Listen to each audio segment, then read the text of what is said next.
शुरुआत करते दोस्तों आज के न्यूज़पेपर की हम एडिटोरियल वाले हिस्से के साथ में। पहला जो एडिटोरियल यहाँ पर हम महत्वपूर्ण डिस्कशन करने वाले हैं वो कास्ट सेंसस से रिलेटेड है। पार्टिकुलरली जनगणना जो कराई जाती है, जनगणना यदि हम जातिगत रूप से कराते हैं तो बहुत सी जातियों के बारे में हमें बहुत सारी जानकारी मिल जाती है, जैसे कि कौन कौन सी जाति पिछड़ी हुई हैं, कौन सी जाति कितना आगे उठ पाई है, किनका पॉलिटिक्स में इन्वॉल्वमेंट बढ़ा है, एजुकेशन में ये लोग कहाँ तक पहुँच पाए हैं, क्या इनके साथ में कोई डिस्क्रिमिनेशन हो रहा है। ऐसी बहुत सारी जानकारी हमको जातिगत जनगणना के माध्यम से मिल जाती है। कुछ लोगों का कहना है कि यदि हम जातिगत जनगणना कराते हैं तो इससे जो जाति की खाई है वो और भी ज़्यादा बढ़ते जाती है। मतलब हमारे देश में जातिवाद और भी ज़्यादा बढ़ते जाएगा यदि हम कास्ट पर आधारित सेंसस कराते हैं। इसके अलावा लोगों का फिर रिजर्वेशन को लेकर भी आ जाता है कि कास्ट सेंसस हो रहा है, इसका मतलब ये है रिजर्वेशन और आगे रहने वाला, मतलब रिजर्वेशन ख़त्म नहीं होगा यदि कास्ट सेंसस हो रहा है तो। कास्ट सेंसस सरकार अभी तक इसलिए भी नहीं करा रही है क्योंकि बहुत सारे जो ग्रुप वाले लोग थे उनका कहना था कि कास्ट पर आधारित सेंसस यदि हम कंडक्ट कराते हैं तो जातिगत जो भेदभाव है और भी ज़्यादा बढ़ने वाला है, और यही शायद एक प्रमुख रीज़न रहा हो। इसके अलावा एक रीज़न ये भी हो सकता है कि सरकार बिल्कुल भी नहीं चाहती है कि ये लोग आगे बढ़ जाएं, और नहीं तो आगे बढ़ जाएंगे तो आने वाले चुनाव का जो मुद्दा है वो किस पर रहेगा, एक रीज़न ये भी हो सकता है। यदि हम जो है रेगुलर कास्ट पर आधारित सेंसस डेटा प्राप्त कर लेते हैं, इससे डिफरेंट कास्ट ग्रुप की कितनी प्रोग्रेस हो पाई है टाइम टू टाइम उसको हम प्राप्त कर सकते हैं, हासिल कर सकते हैं। इसी के माध्यम से हम जो है बेहतर पॉलिसी बना सकते हैं, सोशल जस्टिस हम इन लोगों का इंश्योर कर सकते हैं। 2 अक्टूबर 2023 का जो दिन है काफ़ी महत्वपूर्ण माना जाता है। ये डेट 2 अक्टूबर 2023, क्योंकि इसी डेट पर बिहार की तरफ से कास्ट पर आधारित एक सर्वे कंडक्ट कराया गया था। इसको लेकर भी बहुत सारे वाद विवाद हुए, लोग सुप्रीम कोर्ट तक गए थे इसके विरोध में। उनका कहना था कि जो सेंसस कंडक्ट कराया जाता है वो केंद्र सरकार के अंडर में आता है, मतलब सेंसस से रिलेटेड कोई भी कामकाज केंद्र सरकार करेगी, ये पावर तो राज्य सरकार के पास में नहीं है। लेकिन यहाँ पर ध्यान देने वाली बात यह है, सुप्रीम कोर्ट ने इसमें स्टे लगाने से मना कर दिया था। उनका कहना था कि जातिगत जनगणना हो रही है, जातिगत सर्वे यदि कराया जा रहा है बिहार की गवर्नमेंट की तरफ से, तो इसमें हमें कोई आपत्ति नहीं है। हाँ, यदि आप ये सोच रहे हैं कि इस सर्वे के माध्यम से कहीं डेटा का मिसयूज़ ना हो जाए तो इसके ऊपर हम चर्चा कर लेंगे बाद में। तो दूसरी नंबर वाली बात हमें ये ध्यान रखना है कि ये जो है जनगणना नहीं थी बिहार में जो कंडक्ट हुआ है, ये एक प्रकार का सर्वे था। और ऐसे बहुत सारे सर्वे भारत में रिलीज़ होते रहते हैं जो कि बताते रहते हैं कि कौन सी कास्ट का कितना डिस्क्रिमिनेशन हो रहा है, कौन पढ़ाई लिखाई में कितना आगे बढ़ पाया है, कौन पॉलिटिक्स में कितना आगे बढ़ पाया है। कास्ट पर आधारित यदि सेंसस कंडक्ट हो जाए आने वाले समय में तो इसके माध्यम से अप टू डेट डाटा हमको मिल जाएगा, डिस्ट्रीब्यूशन पर आधारित है जो कि। इसके अलावा लोगों की सोशल कंडीशन क्या है, इकोनॉमिक कंडीशन क्या है, इसका भी हम पता लगा सकते हैं अलग अलग जाति अलग अलग कमिटीज़ के लोगों के बीच में। इसके अलावा हमें यदि इस प्रकार का डेटा मिल जाता है तो इसी की मदद से हम एविडेंस बेस्ड पॉलिसी को का फॉर्मुलेशन कर सकते हैं और उसको इम्प्लीमेंट भी कर सकते हैं। जातिगत जनगणना पॉलिसी मेकर को काफ़ी मदद पहुंचाने वाली है। ये लोग आइडेंटिफाई कर पाएंगे कि कौन अभी जो है मार्जिनलाइज सेक्शन में चल रहा है, कौन कौन से डिसएडवांटेज ग्रुप्स अभी भी मौजूद हैं, और इसके बाद हम जो है पॉलिसी टारगेटेड पॉलिसी का निर्माण करेंगे, इंटरवेंशन करेंगे ताकि हम इन लोगों को अपलिफ्ट कर सकें। हमारे देश में कास्ट पर आधारित डिस्क्रिमिनेशन और ऑपरेशन का काफ़ी लंबा इतिहास रहा है। हम देखते हैं कि जातिगत रूप से लोगों को दबाया जाता है, एससी के जो लोग हैं उनको हमेशा से ही दबाया गया है, तो इसका काफ़ी लंबा इतिहास रहा है। अब जातिगत जनगणना तब जब तक नहीं होगी तो हम ये नहीं पता लगा सकते हैं कि कितना इनके ऊपर डिस्क्रिमिनेशन हो रहा है, कि वो बंद हो गया है, अभी क्या इनकी कंडीशन है। एक्यूरेसी फॉर एफिकेसी की हम बात कर रहे हैं। वहीं पर वेलफेयर प्रोग्राम की बात करें, सरकार बहुत सारे वेलफेयर प्रोग्राम चलाती, लेकिन जब उसको पता ही ना चले कि मुझे किनको वेलफेयर प्रोग्राम देना है तो फिर वो वेलफेयर प्रोग्राम काम नहीं करता है। एक्यूरेट कास्ट बेस्ड यदि हमारे पास डाटा है तो गवर्नमेंट डेवलप कर सकती है और भी ज़्यादा इफ़ेक्टिव और टारगेटेड वेलफेयर प्रोग्राम। इस प्रकार के जो प्रोग्राम रहेंगे वो लोगों की ज़रूरत के हिसाब से रहेंगे, कास्ट ग्रुप की ज़रूरत के हिसाब से हम इन प्रोग्रामों को तैयार करने वाले हैं और ये इंश्योर करेंगे कि इससे गवर्नमेंट की जितनी भी स्कीम हैं वो इन तक पहुंच पा रही हैं कि नहीं पहुंच पा रही हैं, वल्नरेबल सेक्शन को फ़ायदा मिल पा रहा है कि नहीं मिल पा रहा है। अब हम बात करते हैं कि अलग अलग कास्ट ग्रुप में कितना प्रोग्रेस हो पाया है समय के हिसाब से। Regular cast based census data यदि कंडक्ट कराते हैं तो इसके माध्यम से हम डिफरेंट कास्ट ग्रुप समय के साथ कितना प्रोग्रेस कर पा रहा है उसको ट्रैक कर सकते हैं, उसका पता लगा सकते हैं। इसी के माध्यम से इफ़ेक्टिवनेस, पॉलिसी इफ़ेक्टिवनेस हम ला सकते हैं। इसके अलावा कुछ ऐसे प्रोग्राम चला सकते हैं जिसके माध्यम से सोशल जस्टिस और अफर्मेटिव एक्शन ले सकें। इसके अलावा इसी के माध्यम से सरकार कुछ ज़रूरी एक्शन उठाती है and adjustment to policies when needed, और जब कभी ज़रूरत पड़ेगी पॉलिसी में एडजस्टमेंट किया जा सकता है। यदि जातिगत जनगणना हो रहा है तो इससे पता चल जाता है कि रिप्रेजेंटेशन कितना है सरकार में, कितने लोग ऐसे हैं जो कि विधायक बने हैं, एमएलए बने हैं, राष्ट्रपति, प्रधानमंत्री, कितने लोग बन पाए हैं, कहाँ तक ये लोग अपलिफ्ट हो पाए हैं। कास्ट बेस्ड यदि हमारे पास में डाटा है तो इसी से रिप्रेजेंटेशन का पता चलता है इस मार्जिनलाइज कमिटीज़ का कि वो सरकार में कितनी हिस्सेदारी है, एजुकेशन में कितना बढ़ पाए हैं, एम्प्लॉयमेंट इनका कैसा है।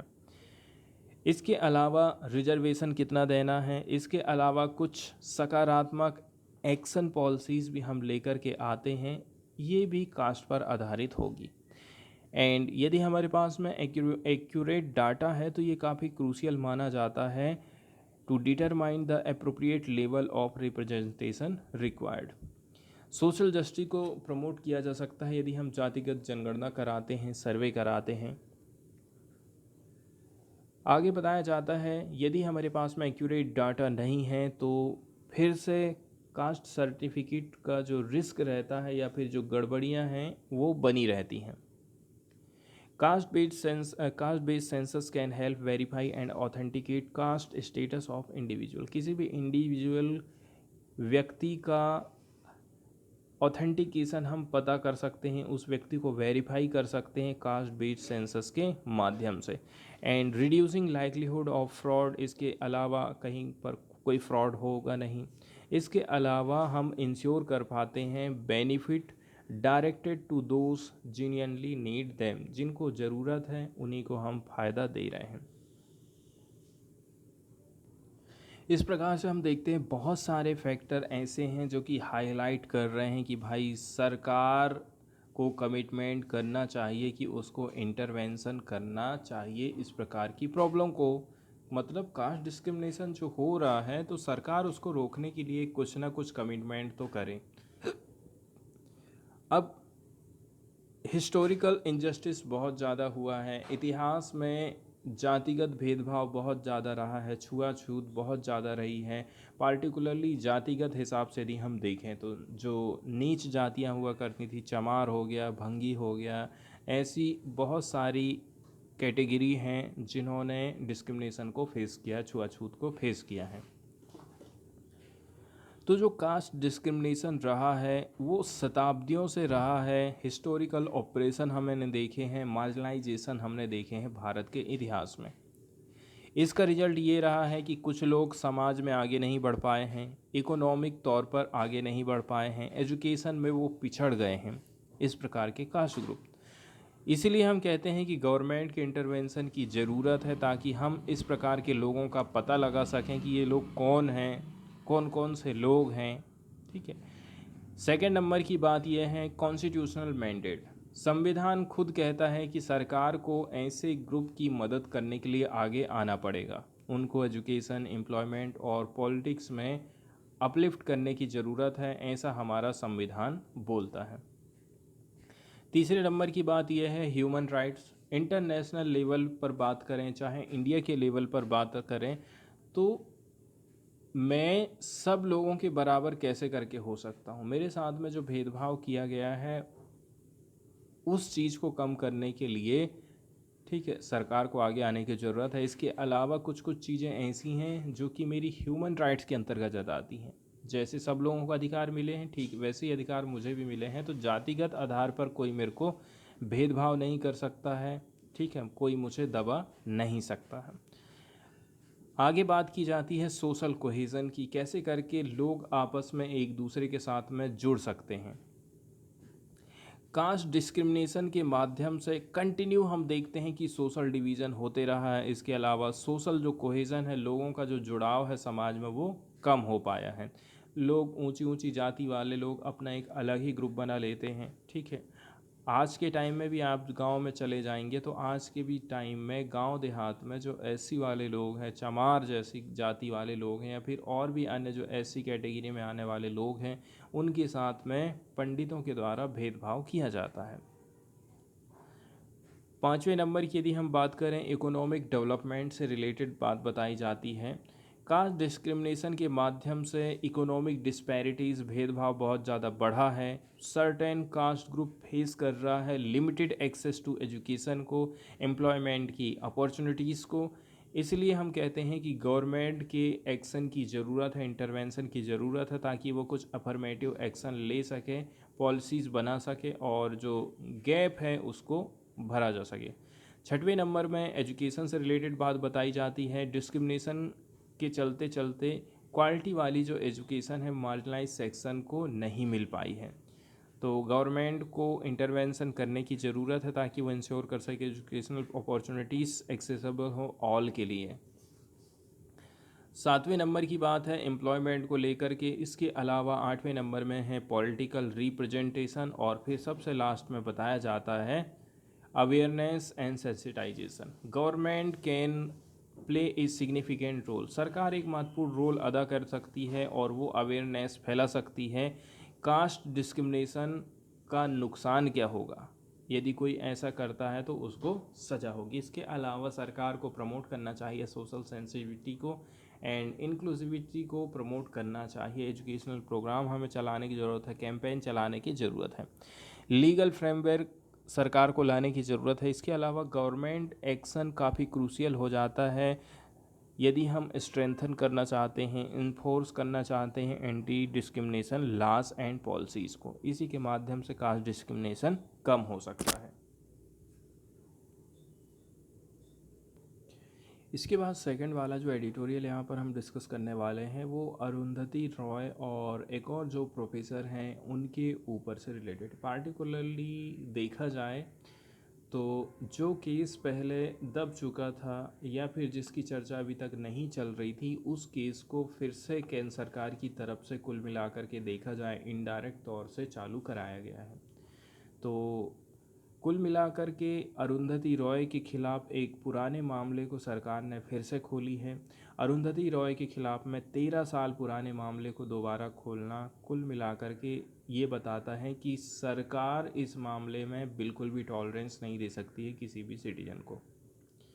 अरुंधति रॉय जो कि एक लेखिका हैं, एक्टिविस्ट हैं और कश्मीर के एक प्रोफेसर की हम शिक्षाविद की बात कर रहे हैं, इनके खिलाफ 2010 के एक आपराधिक मामले को फिर से खोला जा रहा है। कुल मिलाकर के अब इसको कोर्ट में मुकदमा चलाया जाएगा। ये काम किया गया है दिल्ली के उपराज्यपाल VK सक्सेना के द्वारा। तो अरुंधति रॉय और कश्मीर यूनिवर्सिटी के पूर्व प्रोफेसर हैं शेख शौकत हुसैन पर मुकदमा चलाने की इन्होंने मंजूरी दे दी है और इसके लिए ज़्यादा कोई बड़ा रीज़न नहीं हो सकता है।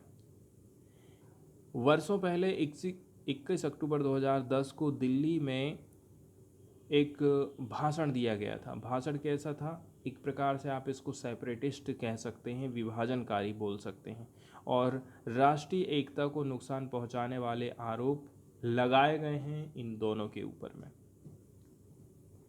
कुल मिलाकर के ऐसा क्या हमने कभी कोई उदाहरण देखा है? और सरकार जो इंटॉलरेंस अपना रही है, इसके बारे में आगे देखते हैं। अभी हाल फिलहाल में आप देख सकते हैं कि न्यूज़ के जो संपादक हैं उनके खिलाफ़ में सरकार ने क्या एक्शन ली है। ठीक है, उनके सेल फोन जब्त कर लिए गए हैं, उनको जेल में डाल दिया गया है। पार्टिकुलरली उनके ऊपर आरोप लगाया जाता है कि ये सरकार की आलोचना कर रहे हैं क्योंकि इनको पैसा मिलता है, चाइना इनको पैसा देता है। इस प्रकार के आरोप उनके ऊपर लगाए गए हैं। और फिर अगला एग्जाम्पल ये हो सकता है अरुंधति रॉय के, हो सकता है विचार सरकार को पसंद नहीं आ रहे हैं। एक रीज़न ये भी हो सकता है, इसीलिए शायद उनके खिलाफ में ये केस को खोला गया है। वहीं यदि हम रॉय की बात करें, अरुंधति रॉय की बात करें, तो दिल्ली पुलिस को उस वक्त ये भाषण राजद्रोह का मुकदमा चलाने के लायक भी नहीं लगे थे। उस समय में ऐसा कुछ नहीं लग रहा था कि इनके ऊपर हम जो है राजद्रोह का केस दर्ज करें, लेकिन फिर भी आप देखेंगे आज के टाइम में उनके ऊपर राजद्रोह का आरोप लगाया जाता है। लेकिन इसके खिलाफ सुनवाई नहीं चलेगी क्योंकि सुप्रीम कोर्ट ने कहा जितने भी पेंडिंग केस चल रहे हैं राजद्रोह से रिलेटेड, अब उन सबको हम ख़त्म करते हैं। हालांकि मेट्रोपॉलिटन मजिस्ट्रेट ने पुलिस की राय खारिज कर दिया था और 27 नवंबर 2010 को एफआईआर दर्ज करने का निर्देश दिया था। अब पुलिस ने कहा कि चलो ठीक है, हम इनके खिलाफ में एफआईआर दर्ज कर लेते हैं। तो बहुत सारी धाराएं इनके ऊपर लगाई जाती, जैसे कि राजद्रोह का इनके ऊपर आरोप लगाया जाता है, सेडिशन लॉ जिसको बोला जाता है। इसके साथ साथ में अलग अलग गुट के बीच में ये लोग एनिमिटी फैला रहे थे, ऐसा आरोप लगाया जाता है। देश की इंटीग्रिटी को नुकसान पहुंचा रहे हैं, ये सार्वजनिक गड़बड़ी पैदा कर रहे हैं, ऐसे ऐसे आरोप इनके ऊपर लगाए जाते हैं। हालांकि एफआईआर में यूएपीए कानून लगाया गया है कि नहीं लगाया गया है, ये चीज़ अभी क्लियर नहीं हो पाई है।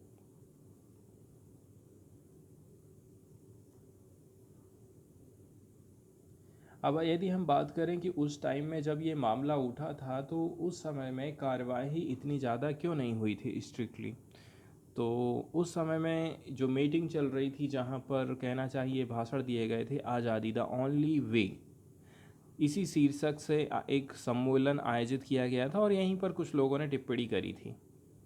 अब सरकार चाहती थी कि यहाँ पर जो कुछ भी मैटर हुआ है इसको हम आगे नहीं बढ़ाएंगे क्योंकि कश्मीर जो मुद्दे को हल हम कर रहे थे उसमें 3 लोग मिल करके कर रहे थे। 3 मध्यस्थों के जरिए हम जो है कश्मीर मुद्दे का राजनीतिक समाधान खोज रहे थे। तब से लेकर के अभी तक आप देखेंगे कश्मीर में बहुत सारे चेंजेस आ चुके हैं। निर्वाचित शासन का एक दौर रहा, इसके बाद फिर जम्मू कश्मीर के विशेष दर्जे को समाप्त कर दिया गया, बाद में फिर केंद्र शासित प्रदेशों में इसको बांट दिए 2 ठो। आज के समय में जो केस खोला गया है वो कितना सही है कितना गलत है। तो ऐसे समय में राजनीतिक भाषणों को अब आपराधिक बनाने का कोई मतलब समझ में नहीं आता है। लेकिन एलजी ने अन्य अपराधों के लिए मुकदमे की मंजूरी दे दी है, लेकिन राजद्रोह के लिए नहीं बोला है क्योंकि सुप्रीम कोर्ट ने इस पर स्टे लगा दिया था।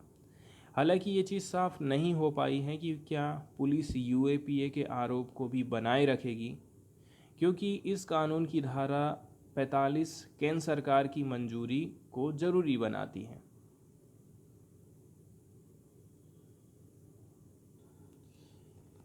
इसके बाद सीधे न्यूज़ वाले हिस्से की तरफ हम जाते हैं और देखते हैं ग्लोबल हंगर इंडेक्स 2023 के बारे में।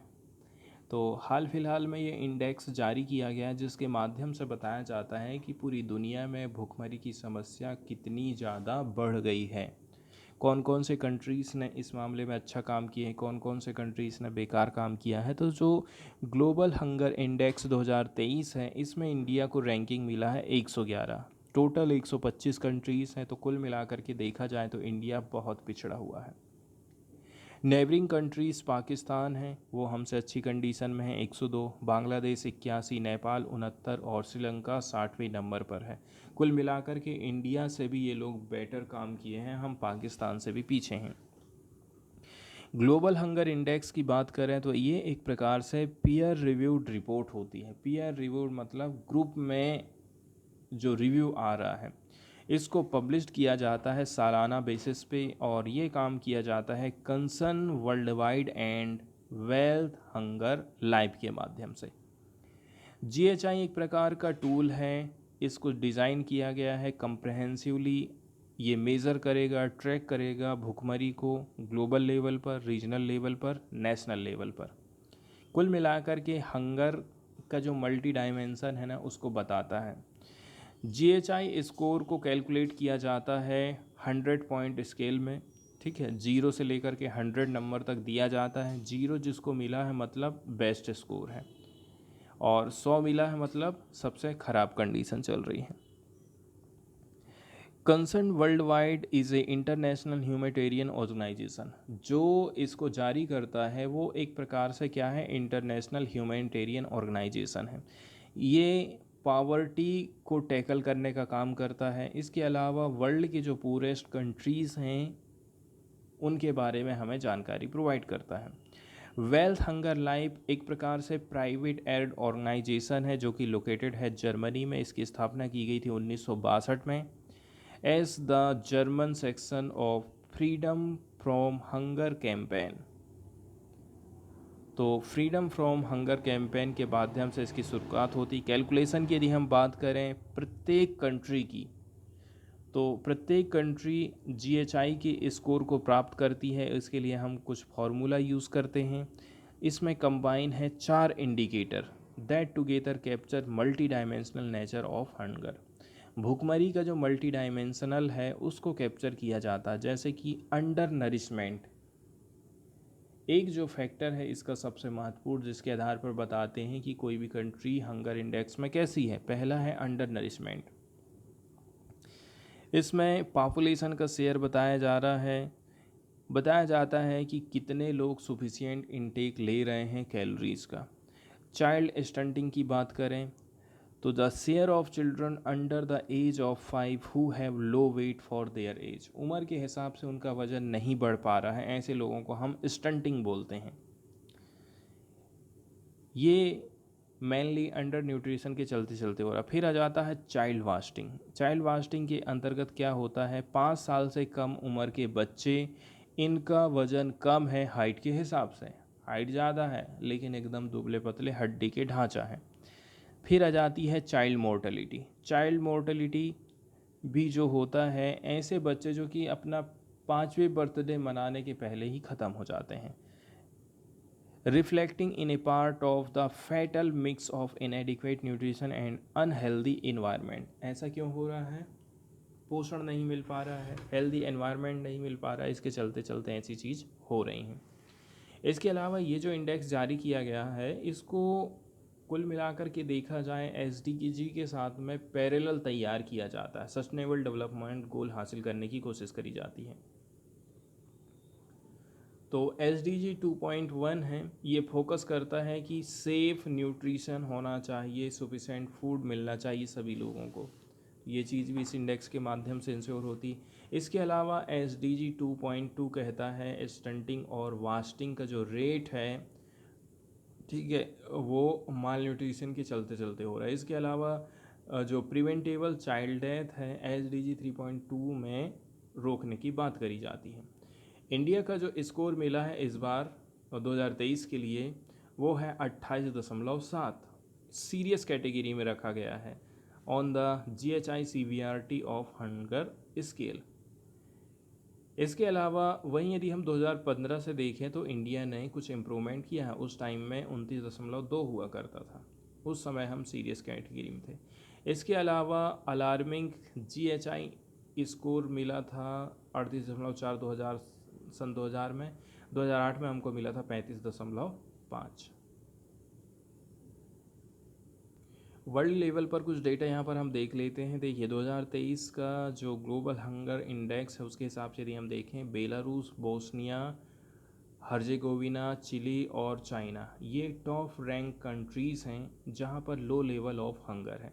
इसके अलावा Yemen, Madagascar, central African Republic की बात करें तो ये सबसे बॉटम में रहे हैं। GHI 2023 score for world is 18.3। यदि पूरा विश्व का देखें एवरेज तो 18.3 रहा है, मतलब मॉडरेट रहा है।